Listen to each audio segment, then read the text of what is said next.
Hey there, sleepless rabble. Tonight, let us take over for a while. Settle in and get comfortable. Lately, we've been drawn to stories that have already stood the test of time. Stories shaped by obsession, restraint, and the quieter, more uncomfortable corners of the human mind. So from here on, Napmax opens the door to dark, timeless classics. Stories that unfold slowly and reveal their weight best when the world finally goes quiet. Tonight, we begin with Dr. Jekyll and Mr. Hyde, Part 1. This story will continue in Part 2, where the lines between control and surrender begin to blur completely. If you enjoy this direction, feel free to like the episode or subscribe. It helps more than you might think.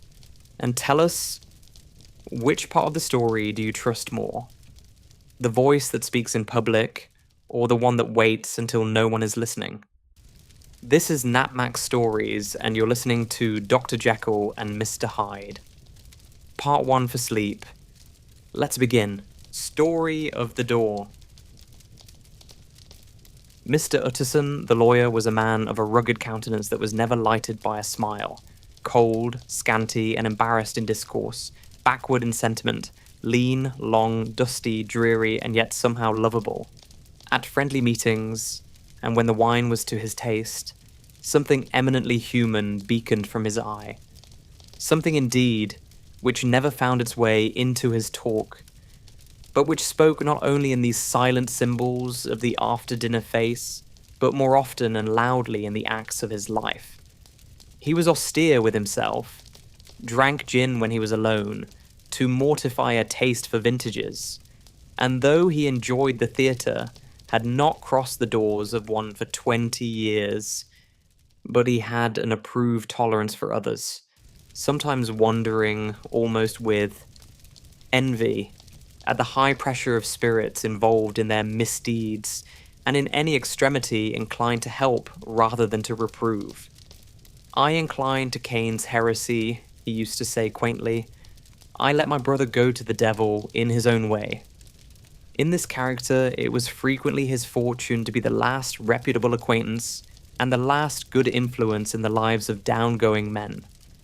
And to such as these, so long as they came about his chambers, he never marked a shade of change in his demeanour. No doubt the feat was easy to Mr. Utterson, for he was undemonstrative at the best, and even his friendship seemed to be founded in a similar catholicity of good nature. It is the mark of a modest man to accept his friendly circle ready-made from the hands of opportunity. And that was the lawyer's way. His friends were those of his own blood, or those whom he had known the longest. His affections, like ivy, were the growth of time. They implied no aptness in the object. Hence, no doubt the bond that united him to Mr. Richard Enfield, his distant kinsman, the well-known man about town. It was a nut to crack for many, what these two could see in each other, or what subject they could find in common. It was reported by those who encountered them in their Sunday walks that they said nothing, looked singularly dull, and would hail with obvious relief the appearance of a friend.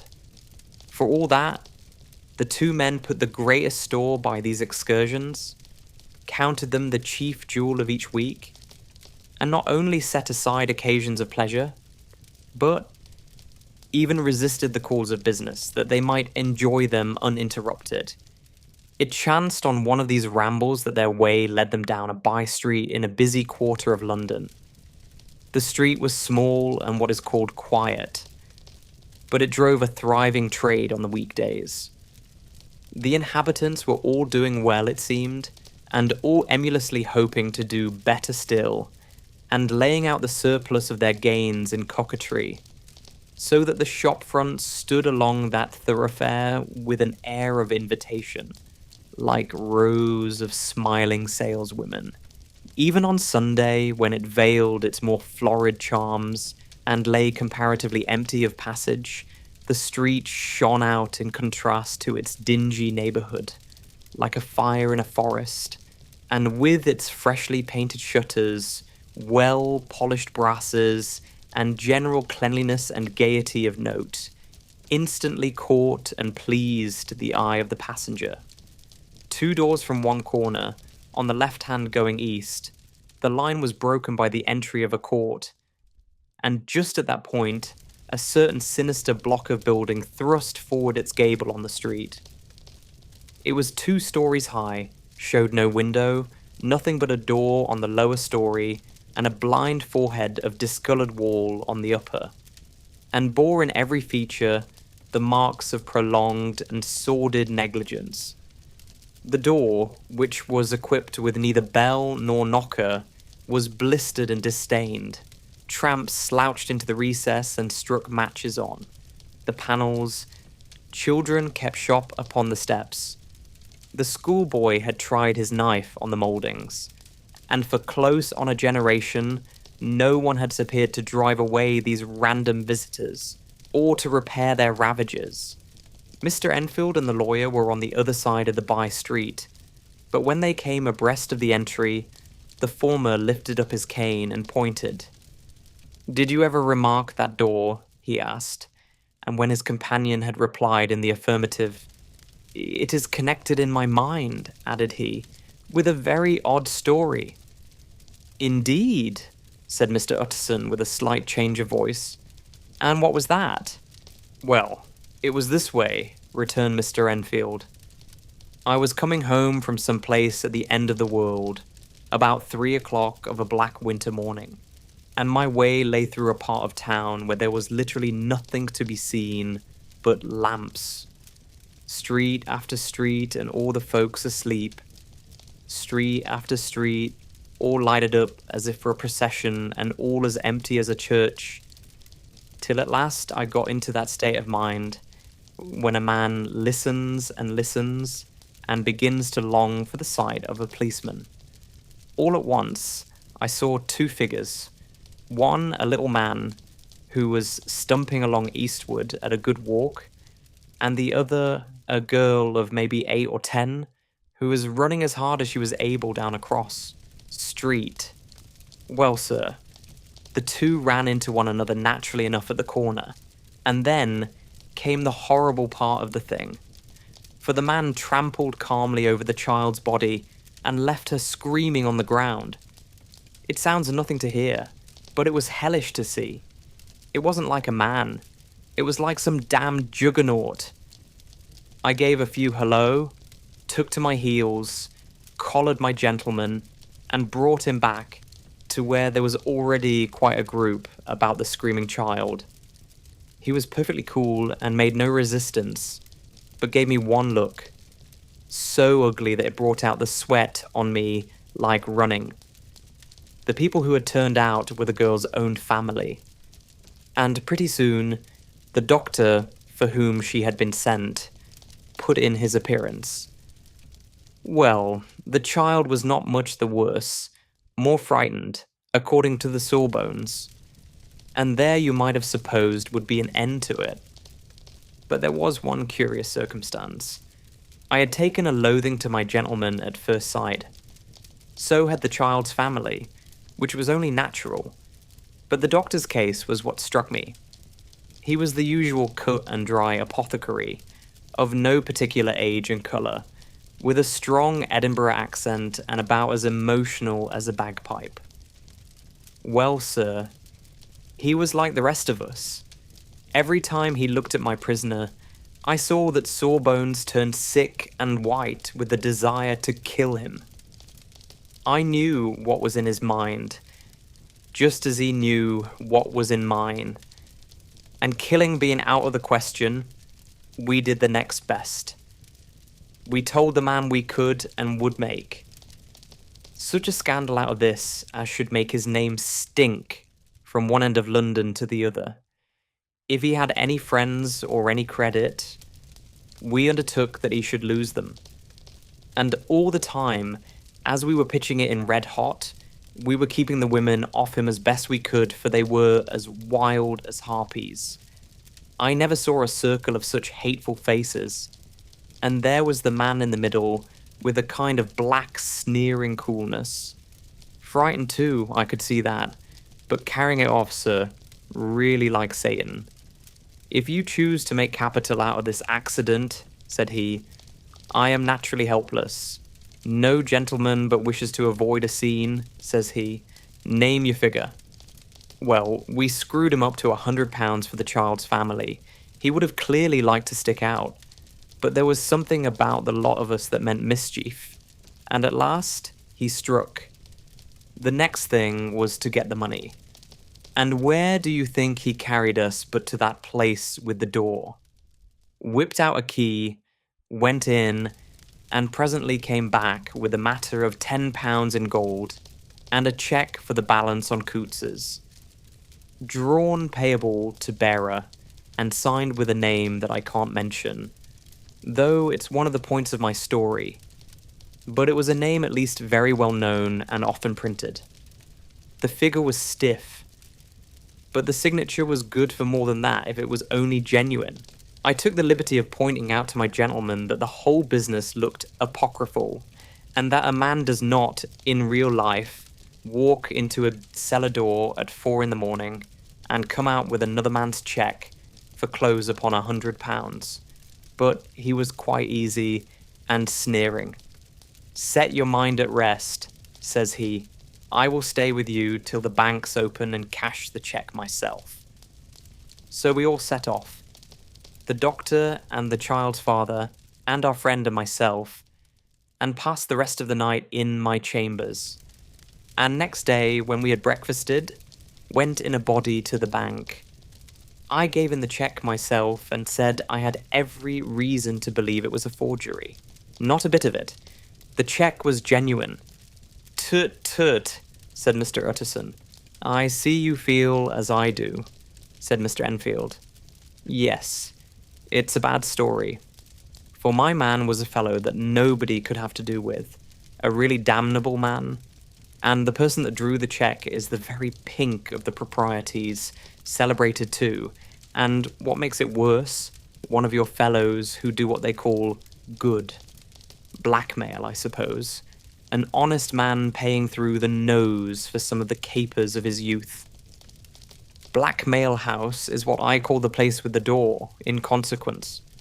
Though even that, is far from explaining all, he added, and with the words fell into a vein of musing. From this he was recalled by Mr. Utterson asking rather suddenly, And you don't know if the drawer of the cheque lives there? A likely place, isn't it? Returned Mr. Enfield. But I happen to have noticed his address. He lives in some square or other. And you never asked about the place with the door? Said Mr. Utterson. No, sir. I had a delicacy, was the reply. I feel very strongly about putting questions. It partakes too much of the style of the day of judgment. You start a question, and it's like starting a stone. You sit quietly on the top of a hill, and away the stone goes, starting others.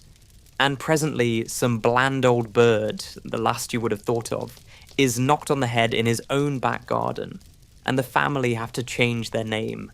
No, sir, I make it a rule of mine. The more it looks like Queer Street, the less I ask. A very good rule, too, said the lawyer.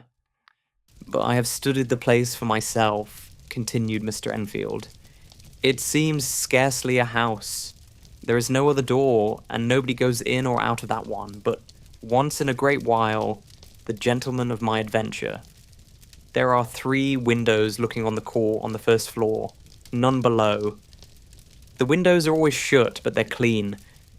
And then there is a chimney, which is generally smoking. So somebody must live there. And yet, it's not so sure, for the buildings are so packed together about the court that it's hard to say where one ends and another begins. The pair walked on again for a while in silence.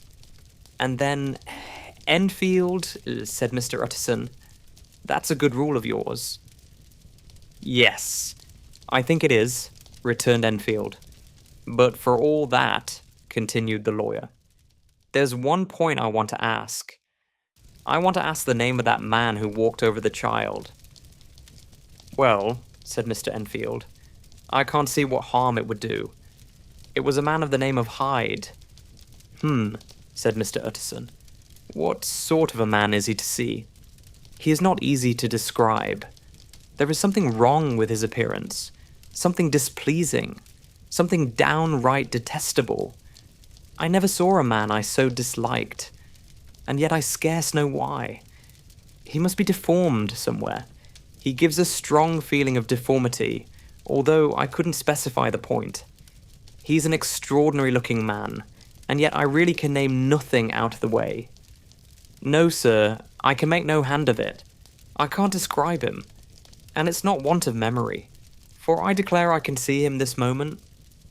Mr. Utterson again walked some way in silence, and obviously under a weight of consideration. You are sure he used a key? He inquired at last. My dear sir, began Enfield, surprised out of himself. Yes, I know, said Utterson. I know it must seem strange. The fact is, if I do not ask you the name of the other party, it is because I know it already. You see, Richard, your tale has gone home. If you have been inexact in any point, you had better correct it. I think you might have warned me, returned the other with a touch of sullenness, but I have been pedantically exact, as you call it. The fellow had a key, and what's more, he has it still. I saw him use it not a week ago. Mr. Utterson sighed deeply, but said never a word, and the young man presently resumed. Here is another lesson to say nothing, said he. I am ashamed of my long tongue. Let us make a bargain never to refer to this again. With all my heart, said the lawyer. I shake hands on that, Richard. Search for Mr. Hyde. That evening, Mr. Utterson came home to his bachelor house in sombre spirits, and sat down to dinner without relish. It was his custom of a Sunday, when this meal was over, to sit close by the fire, a volume of some dry divinity on his reading desk, until the clock of the neighbouring church rang out the hour of 12, when he would go soberly and gratefully to bed. On this night, however, as soon as the cloth was taken away, he took up a candle and went into his business room. There he opened his safe, took from the most private part of it a document endorsed on the envelope, as Dr. Jekyll's will, and sat down with a clouded brow to study its contents. The will was holograph, for Mr. Utterson, though he took charge of it now that it was made, had refused to lend the least assistance in the making of it. It provided not only that, in case of the decease of Henry Jekyll, M.D., D.C.L., LLD, FRS, etc., all his possessions were to pass into the hands of his friend and benefactor Edward Hyde.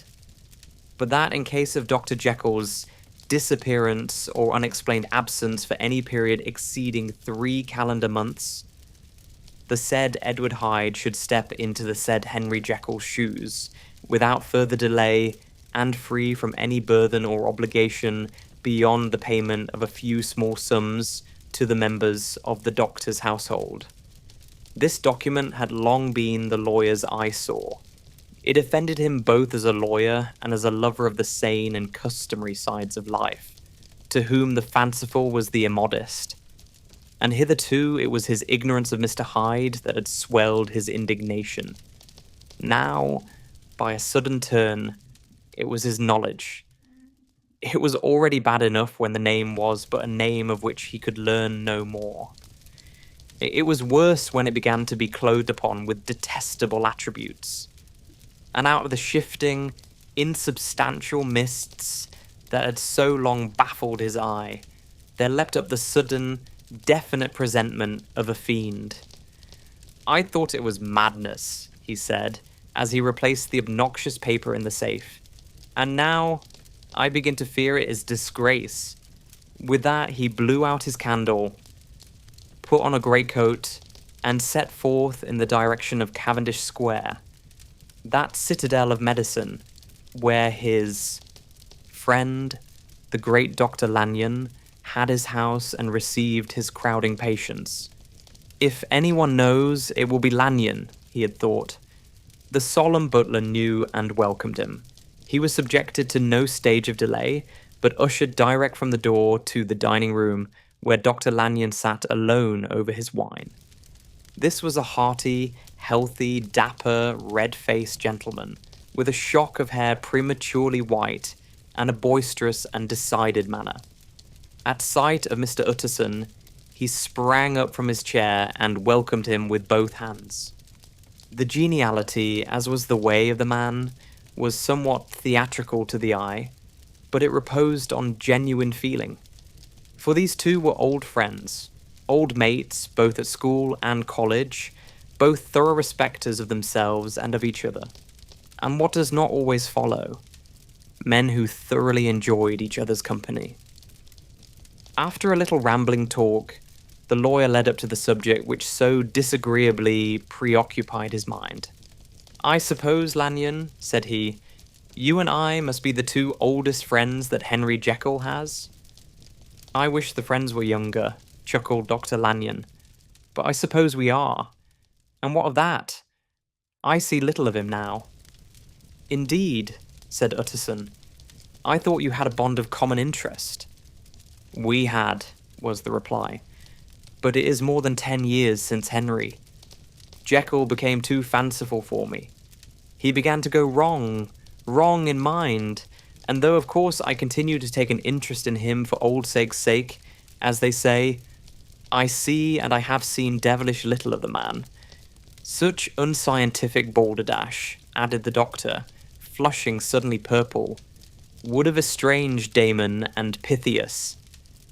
This little spirit of temper was somewhat of a relief to Mr. Utterson. They have only differed on some point of science, he thought, and being a man of no scientific passions, except in the matter of conveyancing, he even added, "It is nothing worse than that." He gave his friend a few seconds to recover his composure, and then approached the question he had come to put. "Did you ever come across a protégé of his, one Hyde?" he asked. "Hyde?" repeated Lanyon. "No, never heard of him. Since my time." That was the amount of information that the lawyer carried back with him to the great dark bed on which he tossed to and fro, until the small hours of the morning began to grow large. It was a night of little ease to his toiling mind, toiling in mere darkness and besieged by questions. 6 o'clock struck on the bells of the church that was so conveniently near to Mr. Utterson's dwelling, and still he was digging at the problem.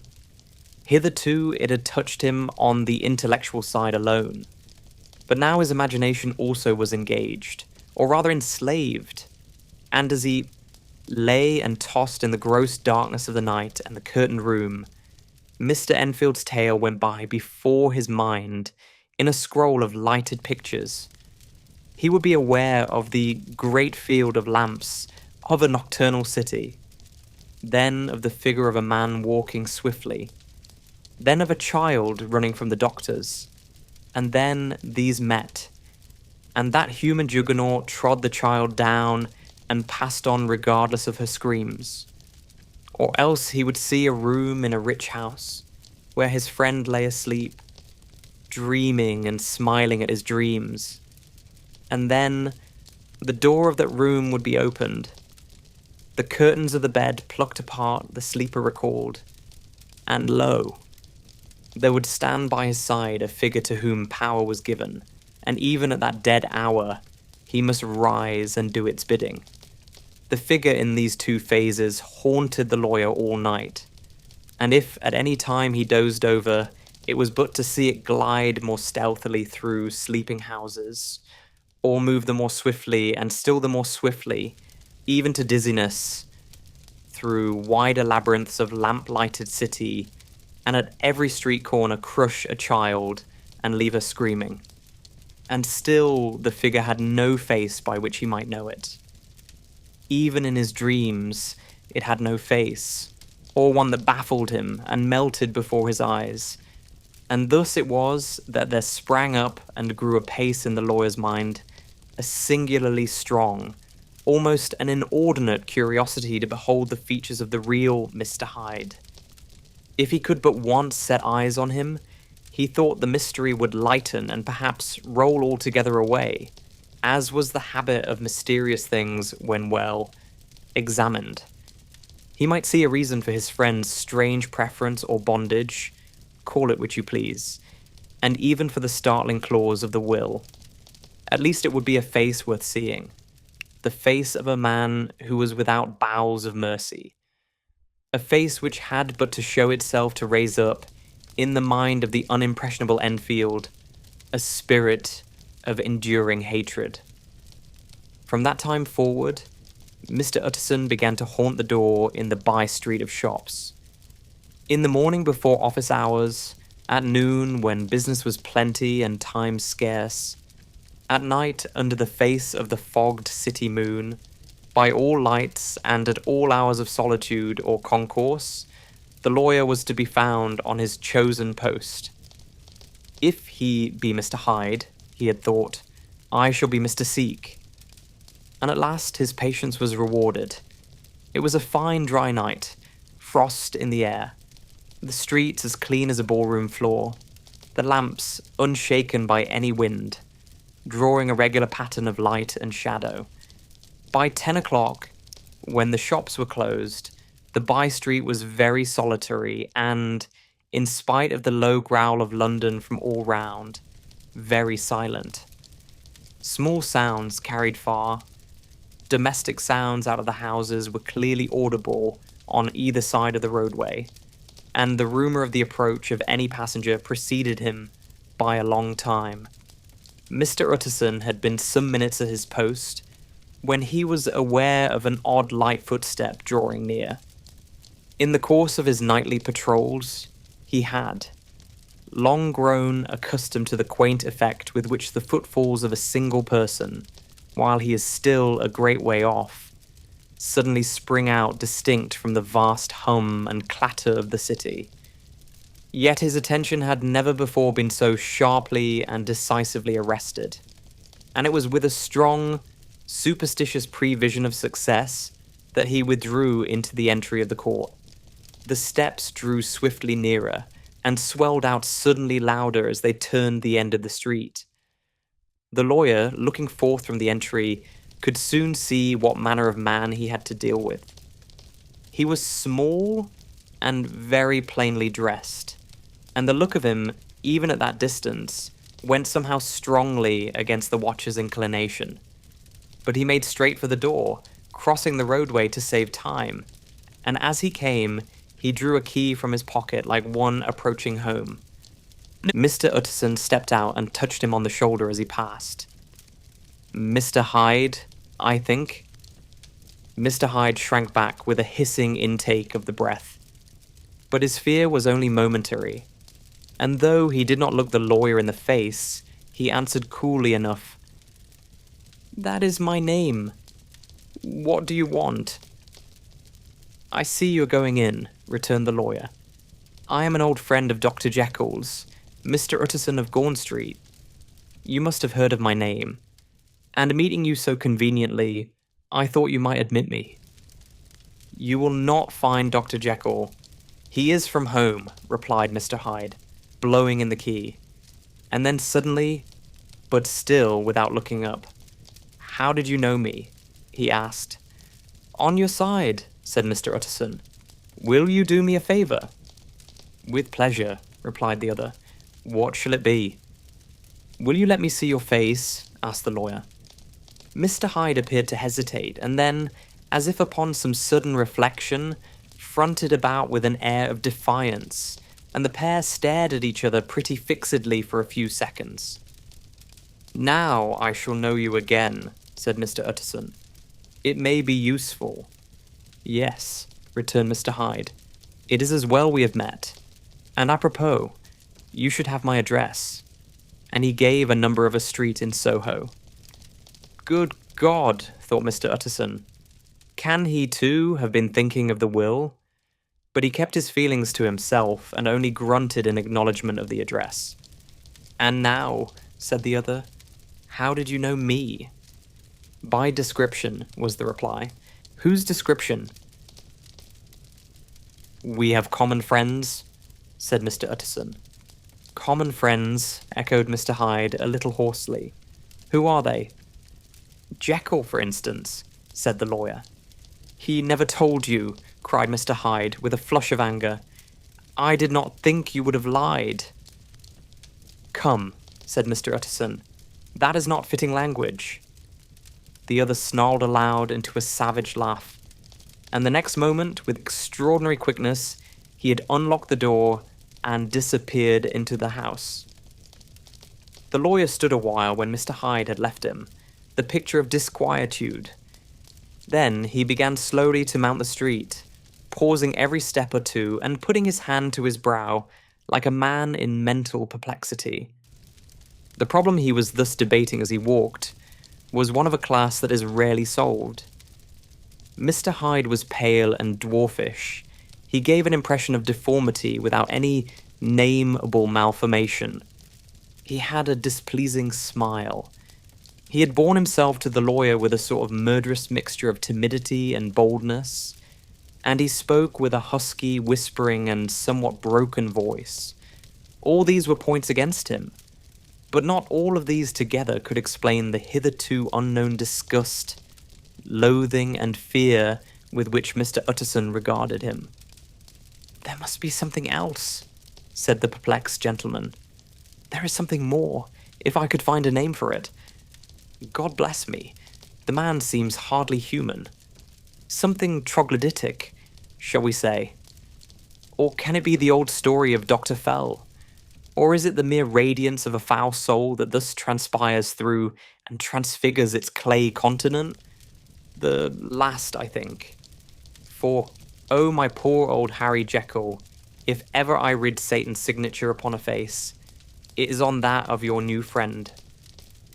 Round the corner from the by-street there was a square of ancient, handsome houses, now for the most part decayed from their high estate and let in flats and chambers to all sorts and conditions of men.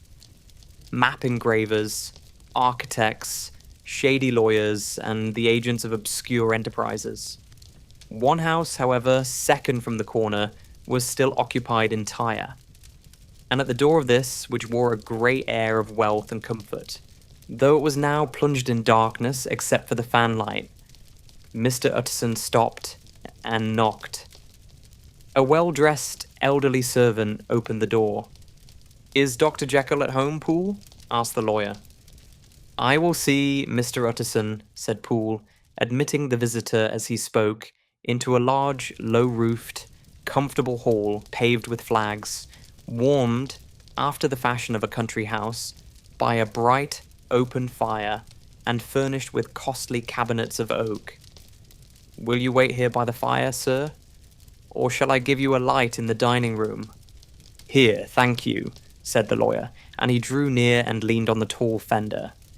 This hall, in which he was now left alone, was a pet fancy of his friend the doctor's, and Utterson himself was wont to speak of it as the pleasantest room in London. But tonight there was a shudder in his blood. The face of Hyde sat heavy on his memory. He felt what was rare with him, a nausea and distaste of life. And in the gloom of his spirits, he seemed to read a menace in the flickering of the firelight on the polished cabinets and the uneasy starting of the shadow on the roof. He was ashamed of his relief when Poole presently returned to announce that Dr. Jekyll was gone out. I saw Mr. Hyde go in by the old dissecting room, Poole, he said. Is that right? When Dr. Jekyll is from home? Quite right, Mr. Utterson, sir, replied the servant. Mr. Hyde has a key. Your master seems to repose a great deal of trust in that young man, Poole, resumed the other musingly. Yes, sir. He does indeed, said Poole. We have all orders to obey him. I do not think I ever met Mr. Hyde, asked Utterson. "Oh, dear no, sir. He never dines here," replied the butler. "Indeed, we see very little of him on this side of the house. He mostly comes and goes by the laboratory. Well, good night, Paul." "Good night, Mr. Utterson." And the lawyer set out homeward with a very heavy heart. Poor Harry Jekyll, he thought. My mind misgives me he is in deep waters. He was wild when he was young, a long while ago to be sure, but in the law of God there is no statute of limitations. Aye, it must be that. The ghost of some old sin, the cancer of some concealed disgrace, punishment coming, pediclaudo, years after memory has forgotten, and self-love condoned the fault. And the lawyer, scared by the thought, brooded a while on his own past, groping in all the corners of memory, lest by chance some jack-in-the-box of an old iniquity should leap to light there. His past was fairly blameless. Few men could read the rolls of their life with less apprehension. Yet he was humbled to the dust by the many ill things he had done, and raised up again into a sober and fearful gratitude by the many he had come so near to doing yet avoided.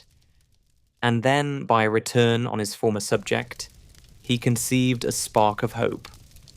This Master Hyde, if he were studied, thought he, must have secrets of his own, black secrets by the look of him. Secrets compared to which poor Jekyll's worst would be like sunshine. Things cannot continue as they are. It turns me cold to think of this creature stealing like a thief to Harry's bedside. Poor Harry. What an awakening. And the danger of it. For if this Hyde suspects the existence of the will, he may grow impatient to inherit. Aye, I must put my shoulders to the wheel. If Jekyll will but let me, he added. If Jekyll will only let me. For once more he saw before his mind's eye, as clear as transparency, the strange clauses of the will. Dr. Jekyll was quite at ease. A fortnight later, by excellent good fortune, the doctor gave one of his pleasant dinners to some 5 or 6 old cronies, all intelligent, reputable men, and all judges of good wine, and Mr. Utterson so contrived that he remained behind after the others had departed. This was no new arrangement, but a thing that had befallen many scores of times. Where Utterson was liked, he was liked well.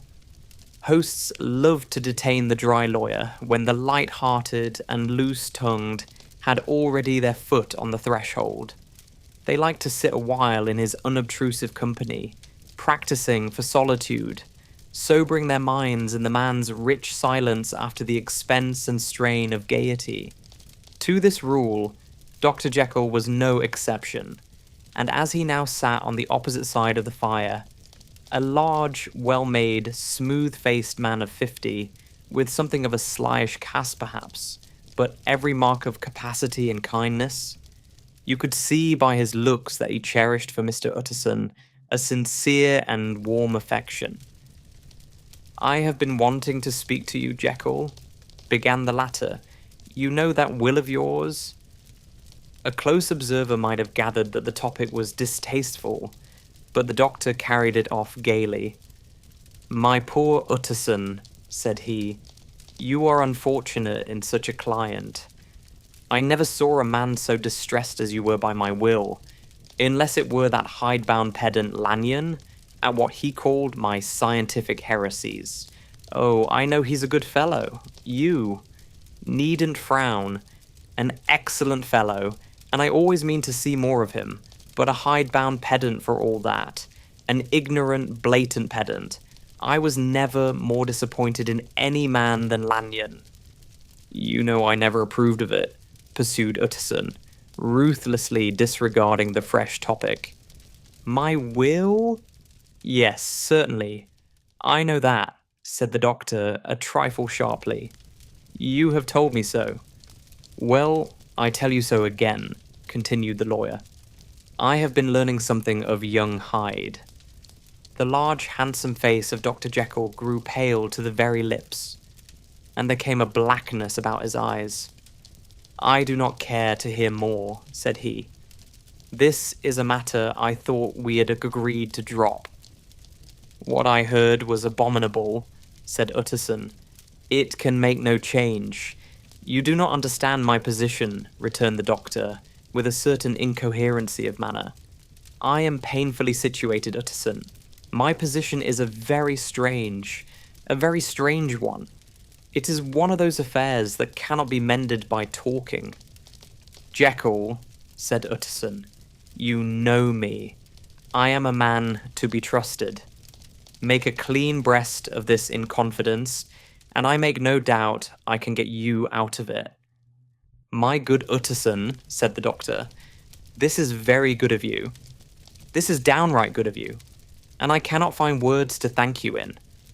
I believe you fully. I would trust you before any man alive, I before myself, if I could make the choice. But indeed it isn't what you fancy. It is not as bad as that. And just to put your good heart at rest, I will tell you one thing. The moment I choose, I can be rid of Mr. Hyde. I give you my hand upon that. And I thank you again and again. And I will just add one little word, Utterson, that I'm sure you'll take in good part. This is a private matter, and I beg of you to let it sleep. Utterson reflected a little, looking in the fire. I have no doubt you are perfectly right, he said at last, getting to his feet.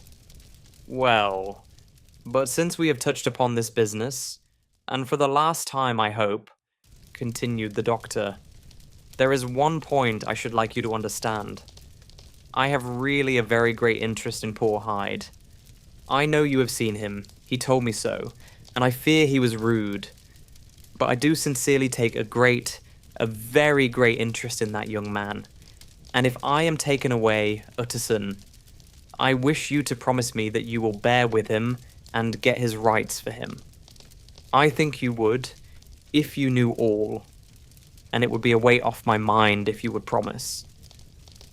I can't pretend that I shall ever like him, said the lawyer. I don't ask that, pleaded Jekyll, laying his hand upon the other's arm. I only ask for justice. I only ask you to help him for my sake, when I am no longer here. Utterson heaved an irrepressible sigh. Well, said he, I promise. The Carew murder case. Nearly a year later, in the month of October, London was startled by a crime of singular ferocity and rendered all the more notable by the high position of the victim. The details were few and startling.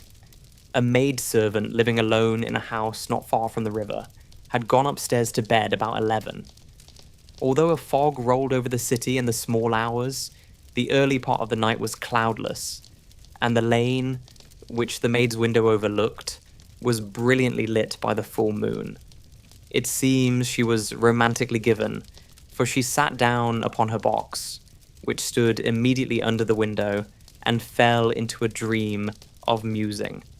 Never, she used to say with streaming tears when she narrated that experience, never had she felt more at peace with all men or thought more kindly of the world.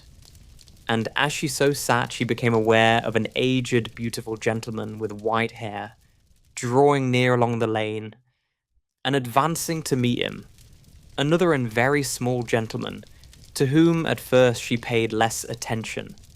When they had come within speech, which was just under the maid's eyes, the older man bowed and accosted the other with a very pretty manner of politeness. It did not seem as if the subject of his address were of great importance. Indeed, from his pointing, it sometimes appeared as if he were only inquiring his way. But the moon shone on his face as he spoke, and the girl was pleased to watch it. It seemed to breathe such an innocent and old-world kindness of disposition, yet with something high too, as of a well-founded self-content. Presently her eye wandered to the other, and she was surprised to recognize in him a certain Mr. Hyde, who had once visited her master and for whom she had conceived a dislike. He had in his hand a heavy cane with which he was trifling, but he answered never a word, and seemed to listen with an ill-contained impatience.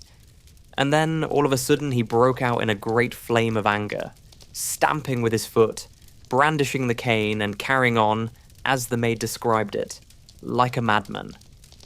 The old gentleman took a step back, with the air of one very much surprised and a trifle hurt, and at that Mr. Hyde broke out of all bounds and clubbed him to the earth. And next moment, with ape-like fury, he was trampling his victim underfoot and hailing down a storm of blows, under which the bones were audibly shattered and the body jumped upon the roadway. At the horror of these sights and sounds, the maid fainted. It was 2 o'clock when she came to herself and called for the police.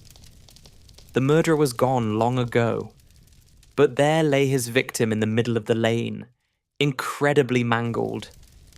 The stick with which the deed had been done, although it was of some rare and very tough and heavy wood, had broken in the middle under the stress of this insensate cruelty, and one splintered half had rolled in the neighbouring gutter. The other, without doubt, had been carried away by the murderer. A purse and gold watch were found upon the victim, but no cards or papers, except a sealed and stamped envelope, which he had been probably carrying to the post, and which bore the name and address of Mr. Utterson. This was brought to the lawyer the next morning, before he was out of bed, and he had no sooner seen it and been told the circumstances than he shot out a solemn lip. "I shall say nothing till I have seen the body," said he. "This may be very serious. Have the kindness to wait while I dress." And with the same grave countenance he hurried through his breakfast and drove to the police station, whither the body had been carried. As soon as he came into the cell, he nodded. "Yes," said he, "I recognize him. I am sorry to say that this is Sir Danvers Carew." "Good God, sir," exclaimed the officer, "is it possible?" And the next moment his eye lighted up with professional ambition. "This will make a deal of noise," he said, "and perhaps you can help us to the man." And he briefly narrated what the maid had seen, and showed the broken stick. Mr. Utterson had already quailed at the name of Hyde, but when the stick was laid before him, he could doubt no longer. Broken and battered as it was, he recognized it for one that he had himself presented many years before to Henry Jekyll. "Is this Mr. Hyde a person of small stature?" he inquired. "Particularly small and particularly wicked-looking is what the maid calls him," said the officer.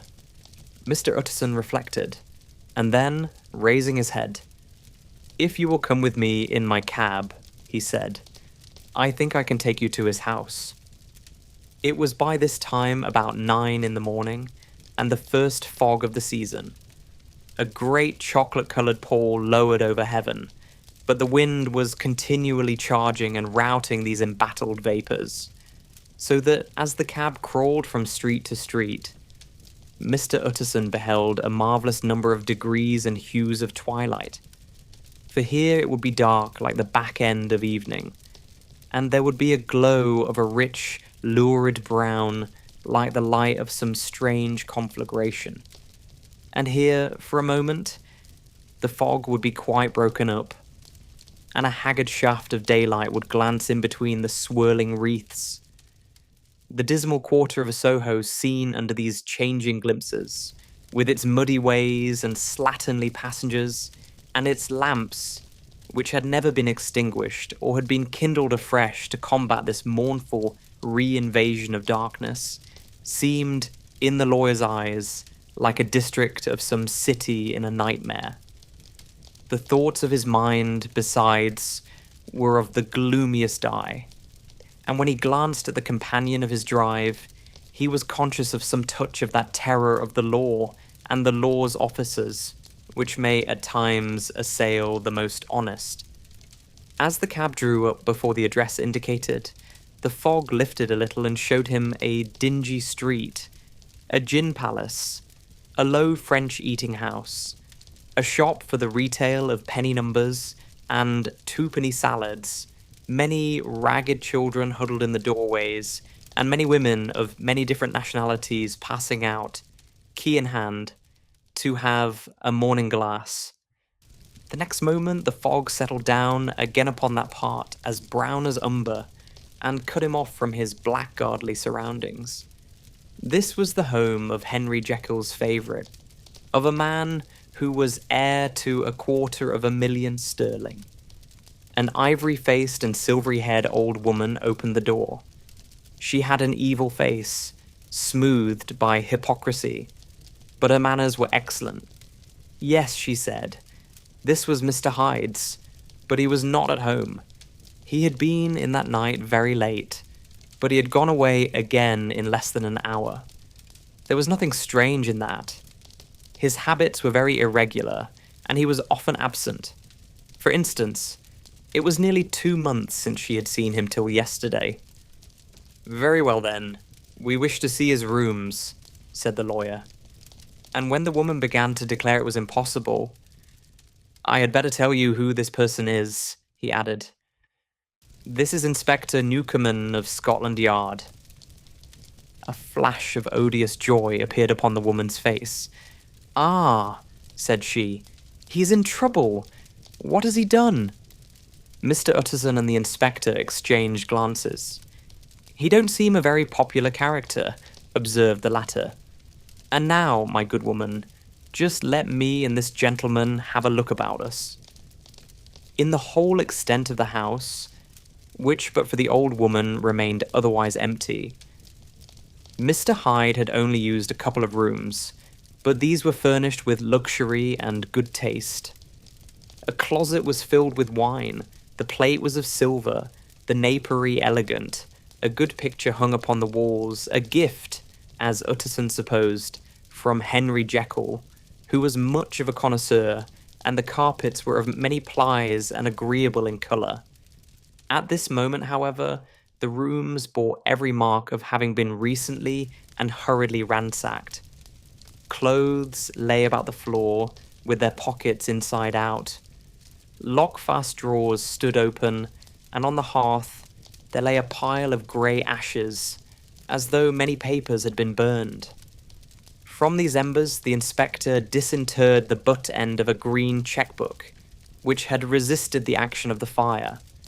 The other half of the stick was found behind the door, and as this clinched his suspicions, the officer declared himself delighted. A visit to the bank, where several £1,000s were found to be lying to the murderer's credit, completed his gratification. You may depend upon it, sir, he told Mr. Utterson. I have him in my hand. He must have lost his head, or he never would have left the stick, or, above all, burned the cheque-book. Why, money's life to the man. We have nothing to do but wait for him at the bank and get out the handbills. This last, however, was not so easy of accomplishment, for Mr. Hyde had numbered few familiars. Even the master of the servant maid had only seen him twice. His family could nowhere be traced. He had never been photographed, and the few who could describe him differed widely, as common observers will. Only on one point were they agreed, and that was the haunting sense of unexpressed deformity with which the fugitive impressed his beholders. Incident of the letter. It was late in the afternoon when Mr. Utterson found his way to Dr. Jekyll's door, where he was at once admitted by Poole and carried down by the kitchen officers and across a yard which had once been a garden, to the building which was indifferently known as the laboratory or dissecting rooms. The doctor had bought the house from the heirs of a celebrated surgeon, and his own taste being rather chemical than anatomical, had changed the destination of the block at the bottom of the garden. It was the first time that the lawyer had been received in that part of his friend's quarters, and he eyed the dingy, windowless structure with curiosity, and gazed round with a distasteful sense of strangeness as he crossed the theatre, once crowded with eager students, and now lying gaunt and silent, the tables laden with chemical apparatus, the floor strewn with crates and littered with packing straw, and the light falling dimly through the foggy cupola. At the further end, a flight of stairs mounted to a door covered with red baize, and through this, Mr. Utterson was at last received into the doctor's cabinet. It was a large room fitted round with glass presses, furnished among other things with a cheval glass and a business table, and looking out upon the court by 3 dusty windows barred with iron. The fire burned in the grate. A lamp was set lighted on the chimney shelf, for even in the houses the fog began to lie thickly, and there, close up to the warmth, sat Dr. Jekyll, looking deathly sick. He did not rise to meet his visitor, but held out a cold hand and bade him welcome in a changed voice. "And now," said Mr. Utterson as soon as Poole had left them, "you have heard the news?" The doctor shuddered. "They were crying it in the square," he said. "I heard them in my dining room." "One word," said the lawyer. "Carew was my client, but so are you, and I want to know what I am doing. You have not been mad enough to hide this fellow." "Utterson, I swear to God," cried the doctor, "I swear to God I will never set eyes on him again. I bind my honour to you that I am done with him in this world. It is all at an end, and indeed, he does not want my help. You do not know him as I do. He is safe, he is quite safe. Mark my words, he will never more be heard of." The lawyer listened gloomily. He did not like his friend's feverish manner. "You seem pretty sure of him," said he, "and for your sake, I hope you may be right. If it came to a trial, your name might appear." "I am quite sure of him," replied Jekyll. "I have grounds for certainty that I cannot share with anyone. But there is one thing on which you may advise me. I have received a letter, and I am at a loss whether I should show it to the police. I should like to leave it in your hands, Utterson. You would judge wisely, I'm sure. I have so great a trust in you." "You fear, I suppose, that it might lead to his detection?" asked the lawyer. "No," said the other. "I cannot say that I care what becomes of Hyde. I am quite done with him. I was thinking of my own character, which this hateful business has rather exposed." Utterson ruminated a while. He was surprised at his friend's selfishness, and yet relieved by it. "Well," said he at last, "let me see the letter."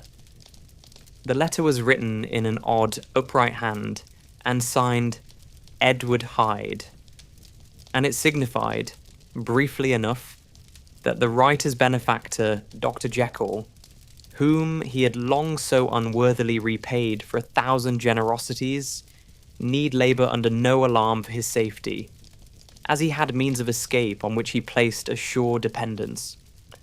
The lawyer liked this letter well enough. It put a better colour on the intimacy than he had looked for, and he blamed himself for some of his past suspicions. "Have you the envelope?" he asked. "I burned it," replied Jekyll, "before I thought what I was about, but it bore no postmark. The note was handed in." "Shall I keep this and sleep upon it?" asked Utterson. "I wish you to judge for me entirely," was the reply. "I have lost confidence in myself." "Well, I shall consider," returned the lawyer. "And now one word more. It was Hyde who dictated the terms in your will about that disappearance?"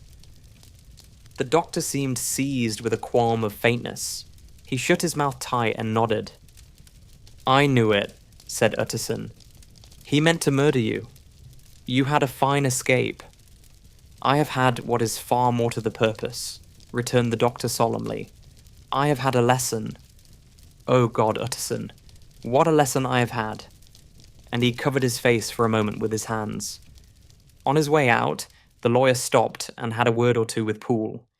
"By the by," said he, "there was a letter handed in today. What was the messenger like?"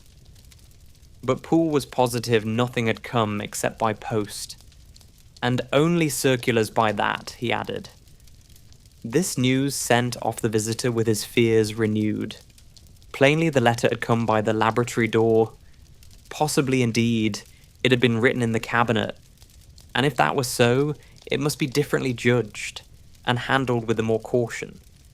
The newsboys, as he went, were crying themselves hoarse along the footways. Special edition, shocking murder of an MP. That was the funeral oration of one friend and client, and he could not help a certain apprehension lest the good name of another should be sucked down in the eddy of the scandal. It was, at least, a ticklish decision that he had to make, and self-reliant as he was by habit, he began to cherish a longing for advice. It was not to be had directly, but perhaps, he thought, it might be fished for. Presently after, he sat on one side of his own hearth, with Mr. Guest, his head clerk, upon the other, and midway between, at a nicely calculated distance from the fire, a bottle of a particular old wine that had long dwelt unsunned in the foundations of his house. The fog still slept on the wing above the drowned city, where the lamps glimmered like carbuncles, and through the muffle and smother of these fallen clouds, the procession of the town's life was still rolling in through the great arteries with a sound as of a mighty wind. But the room was gay with firelight. In the bottle the acids were long ago resolved. The imperial dye had softened with time as the colour grows richer in stained windows, and the glow of hot autumn afternoons on hillside vineyards was ready to be set free, and to disperse the fogs of London. Insensibly the lawyer melted. There was no man from whom he kept fewer secrets than Mr. Guest, and he was not always sure that he kept as many as he meant. Guest had often been on business to the doctor's. He knew Poole. He could scarce have failed to hear of Mr. Hyde's familiarity about the house. He might draw conclusions. Was it not as well, then, that he should see a letter which put that mystery to right? And above all, since Guest, being a great student and critic of handwriting, would consider the step natural and obliging? The clerk, besides, was a man of counsel. He could scarce read so strange a document without dropping a remark. And by that remark, Mr. Utterson might shape his future course. "This is a sad business about Sir Danvers," he said. "Yes, sir, indeed. It has elicited a great deal of public feeling," returned Guest. "The man, of course, was mad." "I should like to hear your views on that," replied Utterson. "I have a document here in his handwriting. It is between ourselves, for I scarce know what to do about it. It is an ugly business at the best, but there it is, quite in your way. A murderer's autograph." Guest's eyes brightened, and he sat down at once and studied it with passion. "No, sir," he said, "not mad, but it is an odd hand." "And by all accounts, a very odd writer," added the lawyer. Just then, the servant entered with a note. "Is that from Dr. Jekyll, sir?" inquired the clerk. "I thought I knew the writing. Anything private, Mr. Utterson?" "Only an invitation to dinner. Why? Do you want to see it?" "One moment." "I thank you, sir." And the clerk laid the 2 sheets of paper alongside and sedulously compared their contents. "Thank you, sir," he said at last, returning both. "It's a very interesting autograph." There was a pause, during which Mr. Utterson struggled with himself. "Why did you compare them, Guest?" he inquired suddenly. "Well, sir," returned the clerk, "there's a rather singular resemblance. The 2 hands are in many points identical, only differently sloped." "Rather quaint," said Utterson. "It is, as you say, rather quaint," returned Guest. "I wouldn't speak of this note, you know, said the master. "No, sir," said the clerk. "I understand." But no sooner was Mr. Utterson alone that night than he locked the note into his safe, where it reposed from that time forward. What? He thought. Henry Jekyll forged for a murderer? And his blood ran cold in his veins. Incident of Dr. Lanyon. Time ran on. Thousands of pounds were offered in reward, for the death of Sir Danvers was resented as a public injury, but Mr. Hyde had disappeared out of the ken of the police as though he had never existed. Much of his past was unearthed indeed, and all disreputable. Tales came out of the man's cruelty, at once so callous and violent, of his vile life, of his strange associates, of the hatred that seemed to have surrounded his career. But of his present whereabouts, not a whisper. From the time he had left the house in Soho on the morning of the murder, he was simply blotted out. And gradually as time drew on, Mr. Utterson began to recover from the hotness of his alarm, and to grow more at quiet with himself. The death of Sir Danvers was, to his way of thinking, more than paid for by the disappearance of Mr. Hyde. Now that that evil influence had been withdrawn, a new life began for Dr. Jekyll. He came out of his seclusion, renewed relations with his friends, became once more their familiar guest and entertainer. And whilst he had always been known for charities, he was now no less distinguished for religion. He was busy, he was much in the open air, he did good. His face seemed to open and brighten, as if with an inward consciousness of service, and for more than 2 months, the doctor was at peace. On the 8th of January, Utterson had dined at the doctor's with a small party. Lanyon had been there, and the face of the host had looked from one to the other, as in the old days when the trio were inseparable friends. On the 12th, and again on the 14th, the door was shut against the lawyer. The doctor was confined to the house, Poole said, and saw no one. On the 15th, he tried again, and was again refused. And having now been used for the last 2 months to see his friend almost daily, he found this return of solitude to weigh upon his spirits. The 5th night he had in guest to dine with him, and the 6th he betook himself to Dr. Lanyon's. There, at least, he was not denied admittance. But when he came in, he was shocked at the change which had taken place in the doctor's appearance. He had his death warrant written legibly upon his face. The rosy man had grown pale, his flesh had fallen away.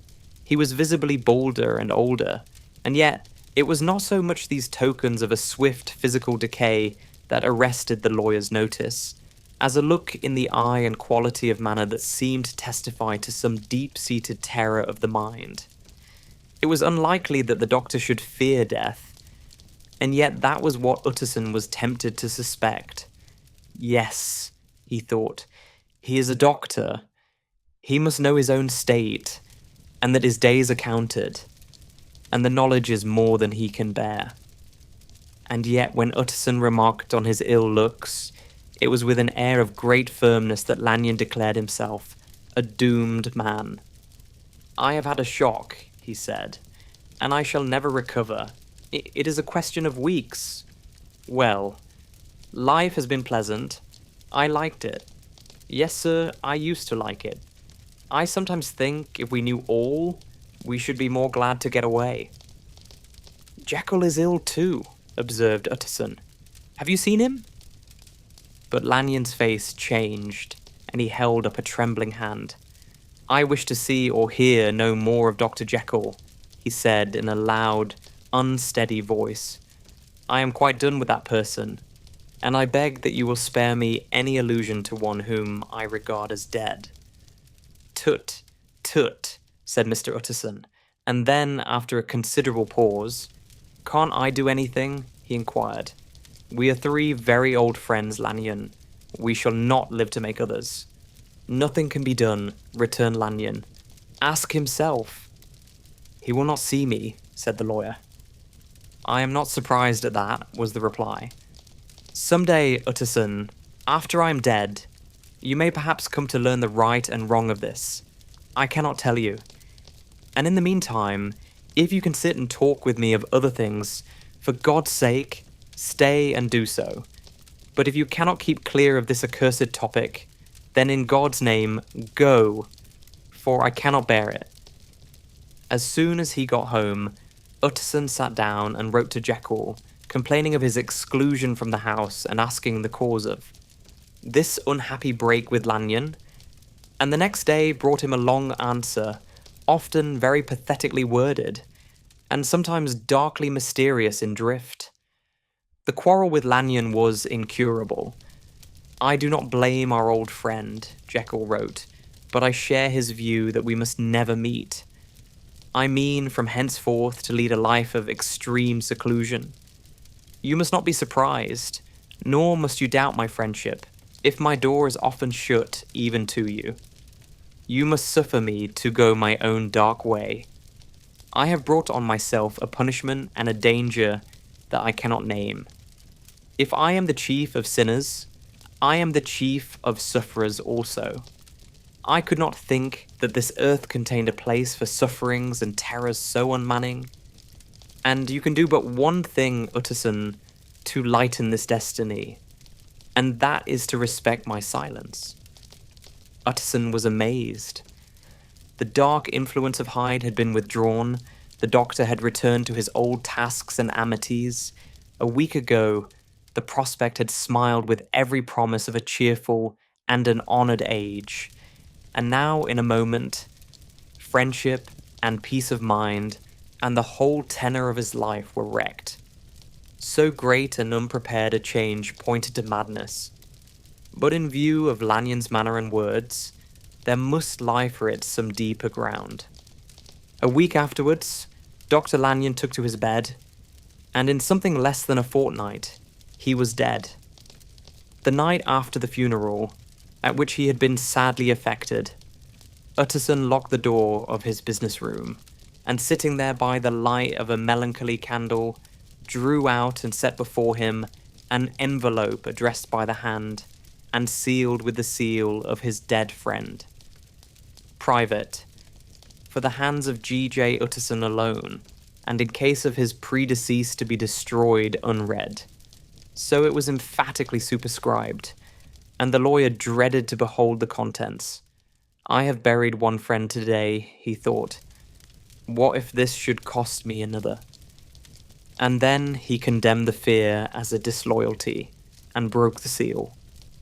Within there was another enclosure, likewise sealed, and marked upon the cover as, not to be opened till the death or disappearance of Dr. Henry Jekyll. Utterson couldn't trust his eyes. Yes, it was disappearance, here again as in the mad will which he had long ago restored to its author. Here again were the idea of a disappearance and the name of Henry Jekyll bracketed. But in the will, that idea had sprung from the sinister suggestion of the man Hyde. It was set there with a purpose all too plain and horrible. Written by the hand of Lanyon, what should it mean? A great curiosity came on the trustee to disregard the prohibition and dive at once to the bottom of these mysteries. But professional honour and faith to his dead friend were stringent obligations, and the packet slept in the inmost corner of his private safe. It is one thing to mortify curiosity, another to conquer it, and it may be doubted if from that day forth, Utterson desired the society of his surviving friend with the same eagerness. He thought of him kindly, but his thoughts were disquieted and fearful. He went to call indeed, but he was perhaps relieved to be denied admittance. Perhaps in his heart he preferred to speak with Poole upon the doorstep, and surrounded by the air and sounds of the open city, rather than to be admitted into that house of voluntary bondage, and to sit and speak with its inscrutable recluse. Poole had, indeed, no very pleasant news to communicate. The doctor, it appeared, now more than ever confined himself to the cabinet over the laboratory, where he would sometimes even sleep. He was out of spirits. He had grown very silent. He did not read. It seemed as if he had something on his mind. Utterson became so used to the unvarying character of these reports that he fell off little by little in the frequency of his visits. Incident at the window. It chanced on Sunday, when Mr. Utterson was on his usual walk with Mr. Enfield, that their way lay once again through the by-street, and that when they came in front of the door, both stopped to gaze on it. "Well," said Enfield, "that story's at an end, at least. We shall never see more of Mr. Hyde." "I hope not," said Utterson. "Did I ever tell you that I once saw him, and shared your feeling of repulsion?" "It was impossible to do the one without the other," returned Enfield. "And by the way, what an ass you must have thought me, not to know that this was a back way to Dr. Jekyll's. It was partly your own fault that I found it out, even when I did." "So you found it out, did you?" said Utterson. "But if that be so, we may step into the court and take a look at the windows. To tell you the truth, I am uneasy about poor Jekyll, and even outside I feel as if the presence of a friend might do him good." The court was very cool and a little damp, and full of premature twilight, although the sky, high up overhead, was still bright with sunset. The middle one of the three windows was halfway open, and sitting close beside it, taking the air with an infinite sadness of mien, like some disconsolate prisoner, Utterson saw Dr. Jekyll. "What? Jekyll!" he cried. "I trust you are better." "I am very low, Utterson," replied the doctor drearily. "Very low. It will not last long. Thank God." "You stay too much indoors," said the lawyer. "You should be out, whipping up the circulation like Mr. Enfield and me. This is my cousin, Mr. Enfield, Dr. Jekyll. Come now, get your hat and take a quick turn with us." "You are very good," sighed the other. "I should like to very much. But no, it is quite impossible. I dare not. But indeed, Utterson, I am very glad to see you. This is really a great pleasure, I would ask. You and Mr. Enfield up, but the place is really not fit." "Why then," said the lawyer, good-naturedly, "the best thing we can do is to stay down here and speak with you from where we are." "That is just what I was about to venture to propose," returned the doctor with a smile. But the words were hardly uttered before the smile was struck out of his face, and succeeded by an expression of such abject terror and despair as froze the very blood of the two gentlemen below. They saw it but for a glimpse, for the window was instantly thrust down, but that glimpse had been sufficient, and they turned and left the court without a word. In silence, too, they traversed the by-street, and it was not until they had come into a neighbouring thoroughfare, where even upon a Sunday there were still some stirrings of life, that Mr. Utterson at last turned and looked at his companion. They were both pale, and there was an answering horror in their eyes. "God forgive us! God forgive us!" said Mr. Utterson. But Mr. Enfield only nodded his head very seriously, and walked on once more in silence. The last night. Mr. Utterson was sitting by his fireside one evening after dinner, when he was surprised to receive a visit from Poole. "Bless me, Poole, what brings you here?" he cried, and then taking a second look at him. "What ails you?" he added. "Is the doctor ill?" "Mr. Utterson," said the man, "there is something wrong." "Take a seat, and here is a glass of wine for you," said the lawyer. "Now, take your time, and tell me plainly what you want." "You know the doctor's ways, sir," replied Poole, "and how he shuts himself up.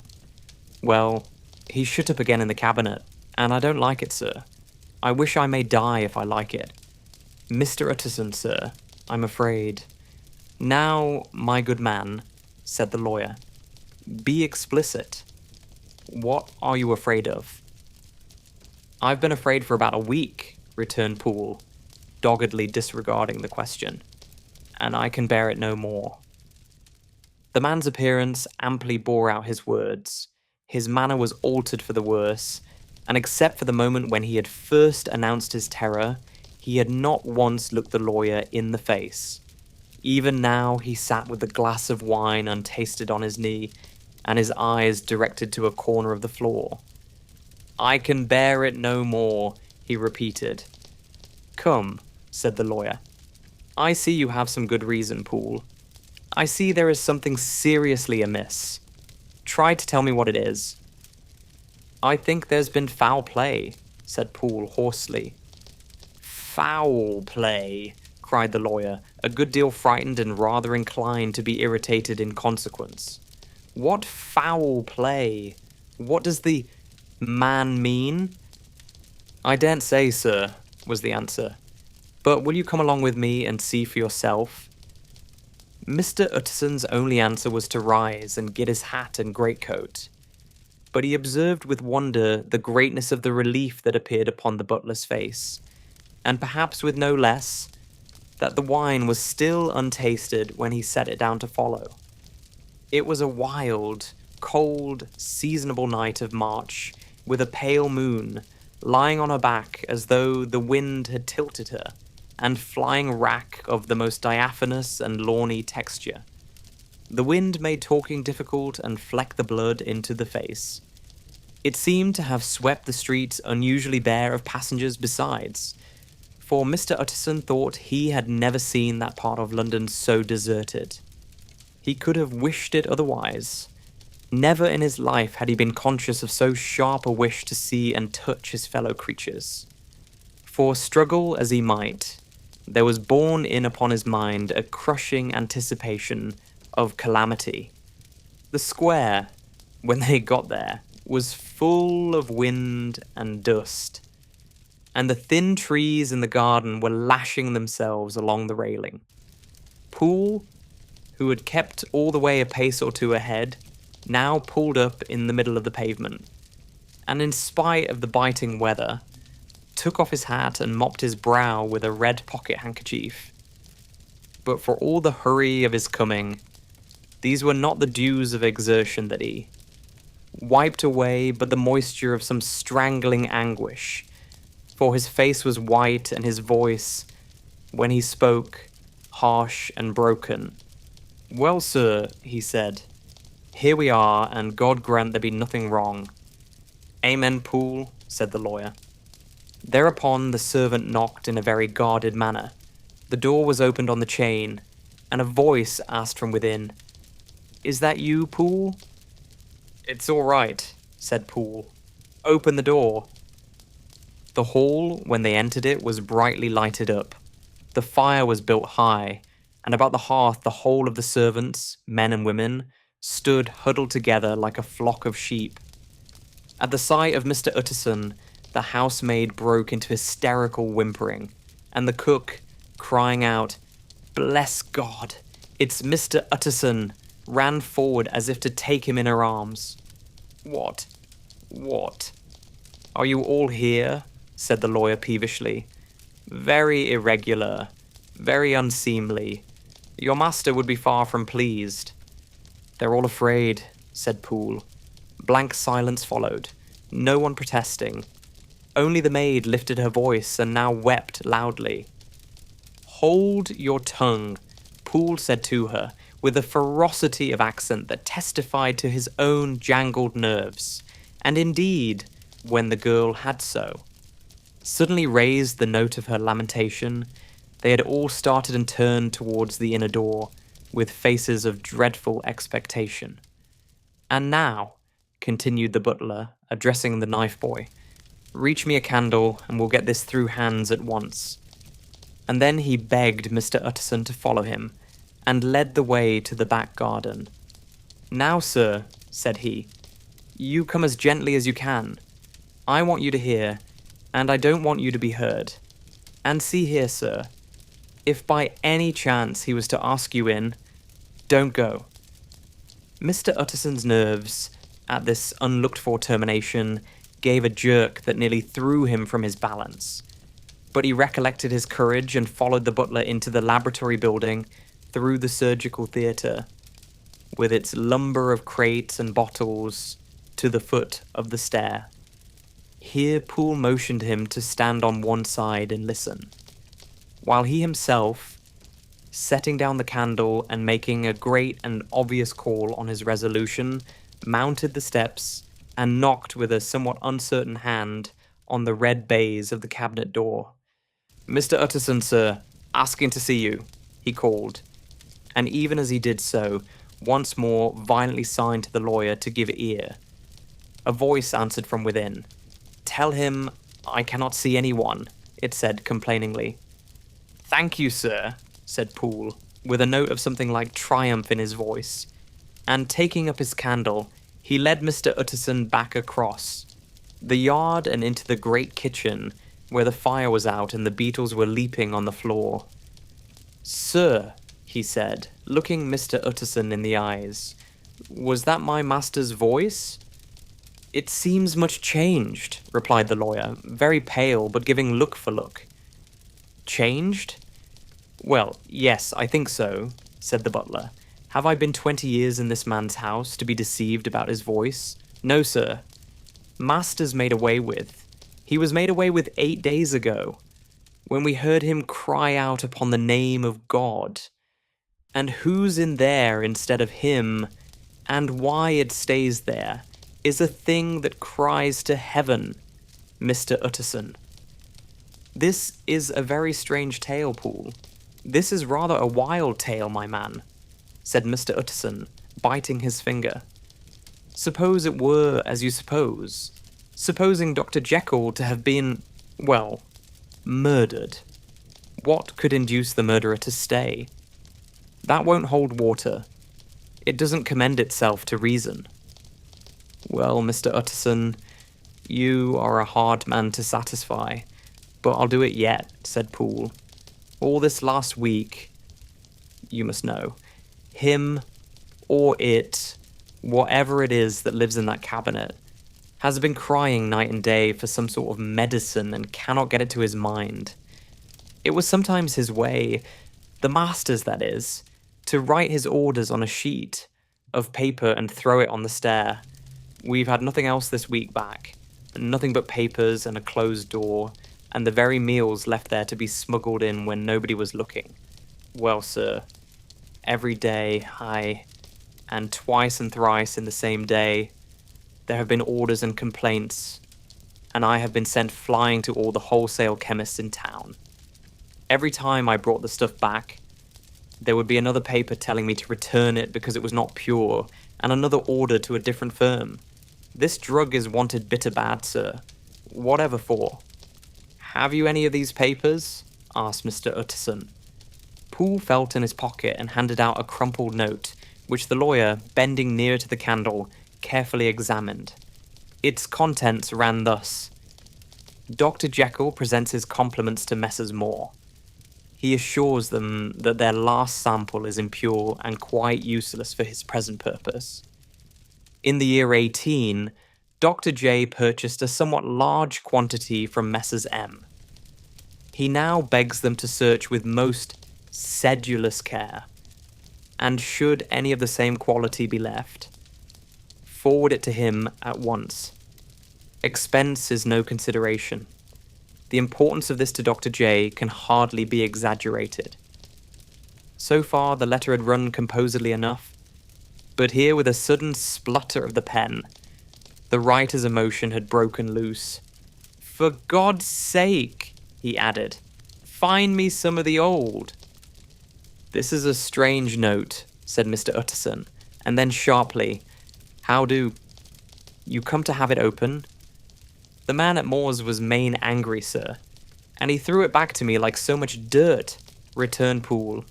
"This is unquestionably the doctor's hand, do you know?" resumed the lawyer. "I thought it looked like it," said the servant rather sulkily, and then, with another voice, But what matters hand of right, he said. I've seen him. Seen him? Repeated Mr. Utterson. Well... That's it, said Poole. It was this way. I came suddenly into the theatre from the garden.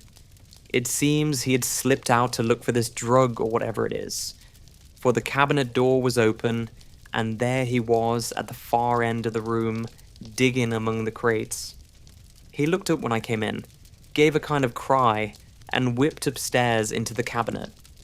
It was but for 1 minute that I saw him, but the hair stood upon my head like quills. Sir, if that was my master, why had he a mask upon his face? If it was my master, why did he cry out like a rat and run from me? I have served him long enough. And then... The man paused and passed his hand over his face. These are all very strange circumstances, said Mr. Utterson. But I think I begin to see daylight. Your master, Poole, is plainly seized with one of those maladies that both torture and deform the sufferer. Hence, for aught I know, the alteration of his voice. Hence the mask and the avoidance of his friends. Hence his eagerness to find this drug, by means of which the poor soul retains some hope of ultimate recovery. God grant that he be not deceived.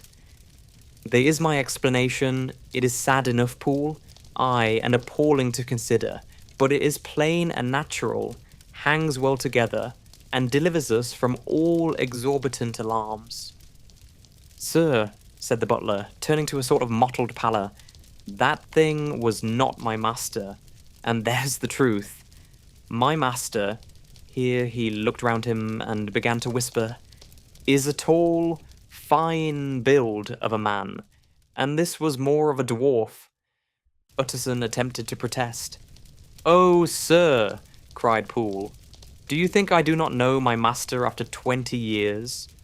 Do you think I do not know where his head comes to in the cabinet door, where I saw him every morning of my life?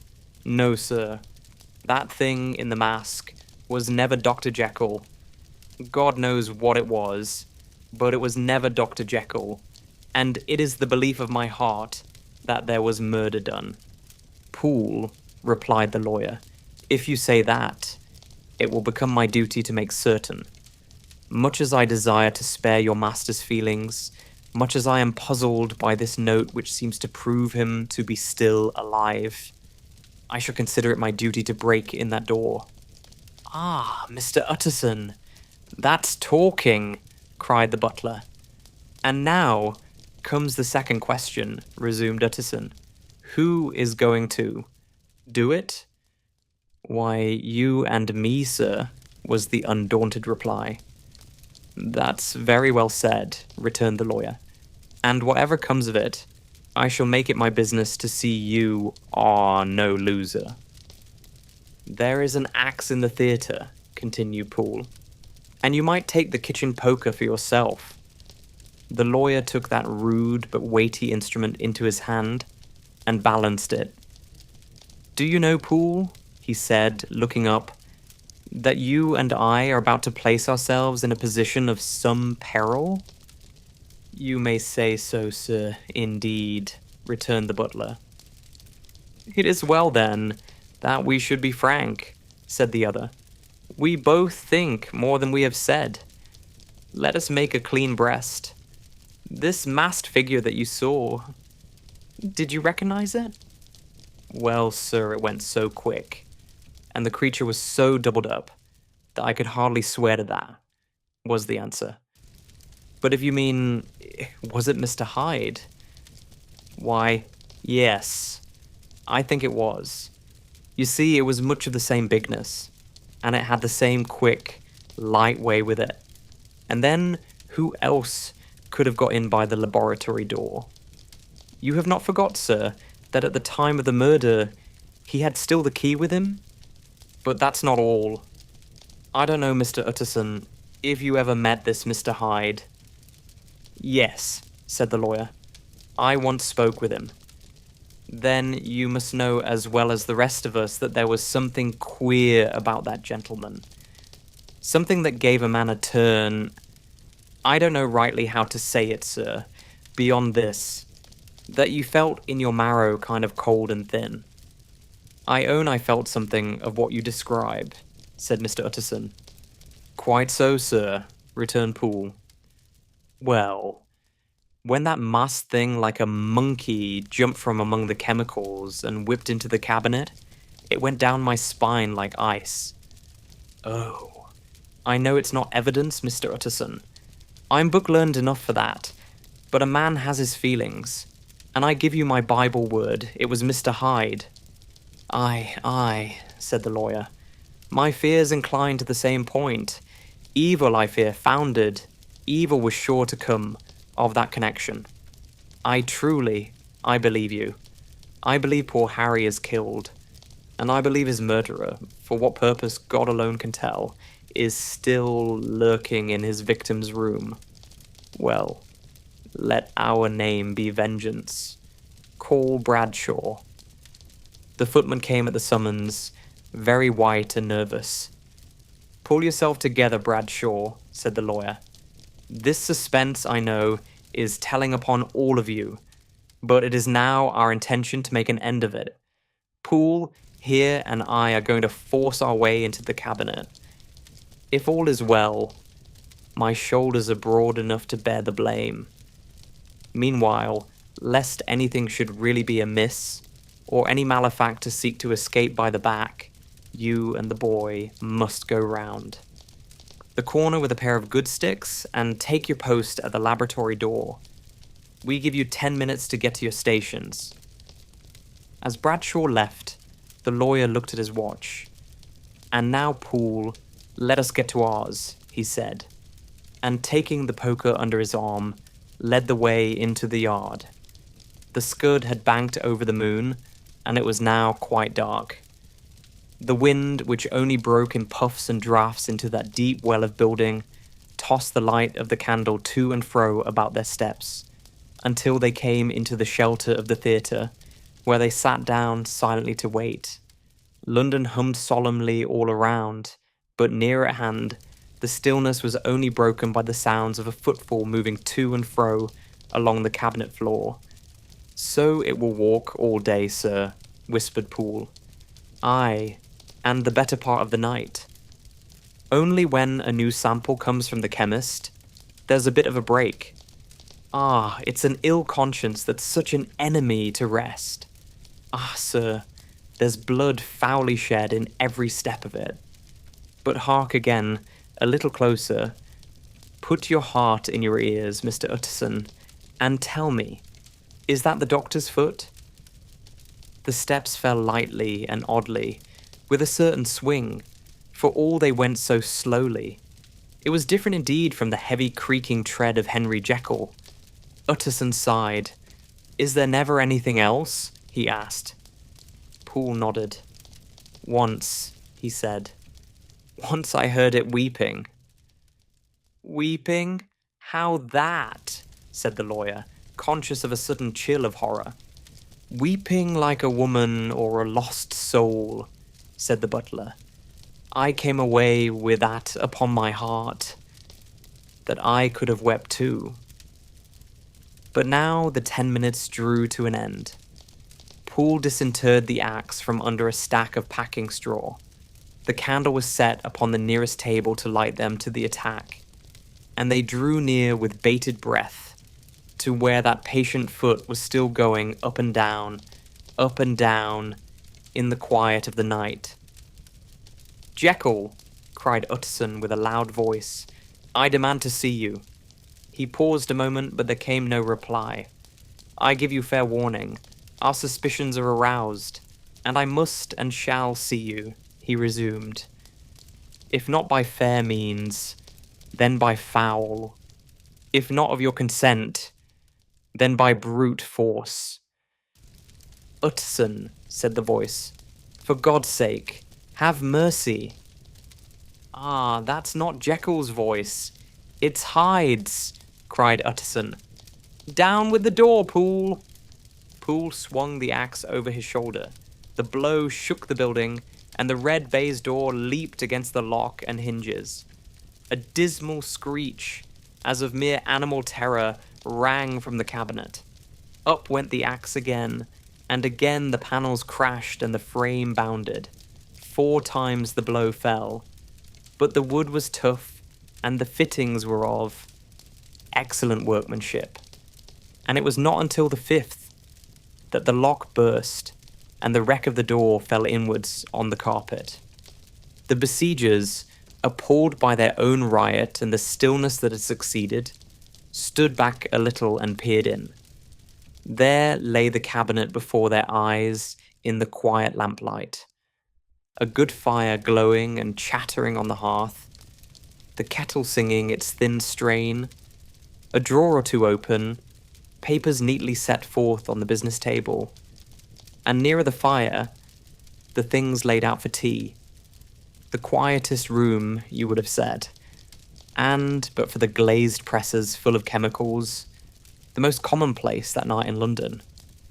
Right in the middle, there lay the body of a man sorely contorted and still twitching. They drew near on tiptoe, turned it on its back, and beheld the face of Edward Hyde. He was dressed in clothes far too large for him, clothes of the doctor's bigness. The chords of his face still moved with a semblance of life, but life was quite gone.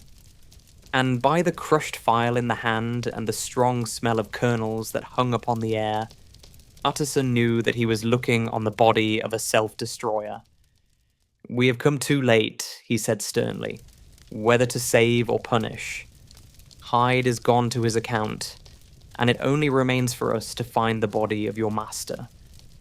The far greater proportion of the building was occupied by the theatre, which filled almost the whole ground story and was lighted from above, and by the cabinet, which formed an upper story at one end and looked upon the court. A corridor joined the theatre to the door on the by-street, and with this the cabinet communicated separately by a second flight of stairs. There were besides a few dark closets and a spacious cellar. All these they now thoroughly examined. Each closet needed but a glance, for all were empty, and all by the dust that fell from their doors had stood long unopened. The cellar, indeed, was filled with crazy lumber, mostly dating from the times of the surgeon who was Jekyll's predecessor. But even as they opened the door, they were advertised of the uselessness of further search by the fall of a perfect mat of cobweb, which had for years sealed up the entrance. Nowhere was there any trace of Henry Jekyll, dead or alive. Poole stamped on the flags of the corridor. "He must be buried here," he said, hearkening to the sound. "Or he may have fled," said Utterson, and he turned to examine the door in the by-street. It was locked, and lying nearby on the flags, they found the key, already stained with rust. "This does not look like use," observed the lawyer. "Use?" echoed Poole. "Do you not see, sir, it is broken, much as if a man had stamped on it." "Aye," continued Utterson, "and the fractures, too, are rusty." The two men looked at each other with a scare. "This is beyond me, Poole," said the lawyer. "Let us go back to the cabinet." They mounted the stair in silence, and still with an occasional awestruck glance at the dead body, proceeded more thoroughly to examine the contents of the cabinet. At one table, there were traces of chemical work, various measured heaps of some white salt being laid on glass saucers, as though for an experiment in which the unhappy man had been prevented. "That is the same drug that I was always bringing him," said Poole, and even as he spoke, the kettle with a startling noise boiled over. This brought them to the fireside, where the easy chair was drawn cosily up, and the tea things stood ready to the sitter's elbow, the very sugar in the cup. There were several books on a shelf. One lay beside the tea things open, and Utterson was amazed to find it a copy of a pious work, for which Jekyll had several times expressed a great esteem, annotated in his own hand with startling blasphemies. Next, in the course of their review of the chamber, the searchers came to the cheval glass, into whose depths they looked with an involuntary horror. But it was so turned as to show them nothing but the rosy glow playing on the roof, the fire sparkling in 100 repetitions along the glazed front of the presses, and their own pale and fearful countenances, stooping to look in. "This glass has seen some strange things, sir," whispered Poole.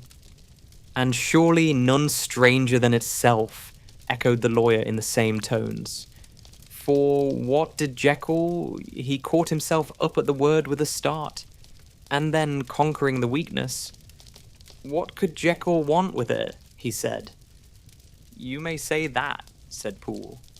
Next, they turned to the business table.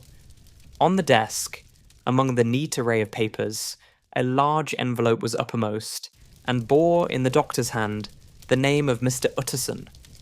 The lawyer unsealed it, and several enclosures fell to the floor. The first was a will, drawn in the same eccentric terms as the one which he had returned 6 months before, to serve as a testament in case of death, and as a deed of gift in case of disappearance. But in place of the name of Edward Hyde, the lawyer, with indescribable amazement, read the name of Gabriel John Utterson. He looked at Poole, and then back at the paper, and last of all at the dead malefactor stretched upon the carpet. "My head goes round," he said. "He has been all these days in possession. He had no cause to like me. He must have raged to see himself displaced, and he has not destroyed this document." He caught up the next paper. It was a brief note in the doctor's hand, and dated at the top. "Oh, Poole," the lawyer cried. "He was alive and here this day. He cannot have been disposed of in so short a space. He must be still alive. He must have fled. And then, why fled? And how? And in that case, can we venture to declare this suicide? Oh, we must be careful. I foresee that we may yet involve your master in some dire catastrophe." "Why don't you read it, sir?" asked Poole. "Because I fear," replied the lawyer solemnly. "God grant I have no cause for it." And with that he brought the paper to his eyes, and read as follows. "My dear Utterson, when this shall fall into your hands, I shall have disappeared. Under what circumstances I have not the penetration to foresee. But my instinct and all the circumstances of my nameless situation tell me that the end is sure and must be early. Go then, and first read the narrative which Lanyon warned me he was to place in your hands. And if you care to hear more, turn to the confession of your unworthy and unhappy friend, Henry Jekyll." "There was a third enclosure?" asked Utterson. "Here, sir," said Poole, and gave into his hands a considerable packet sealed in several places. The lawyer put it in his pocket. "I would say nothing of this paper. If your master has fled or is dead, we may at least save his credit. It is. Now, 10. I must go home and read these documents in quiet. But I shall be back before midnight, when we shall send for the police." They went out, locking the door of the theatre behind them. And Utterson, once more leaving the servants gathered about the fire in the hall, trudged back to his office to read the 2 narratives in which this mystery was now to be explained. End of part 1. So, sleepless rabble, that's enough for tonight. Let the rest wait. Sleep can take it from here. If you enjoyed this, give it a like, subscribe if you haven't already, and we'll be back next week. That's when things really start to get wild. And tell us in the comments, when does control stop feeling like a choice? This is Napmax Stories. Good night.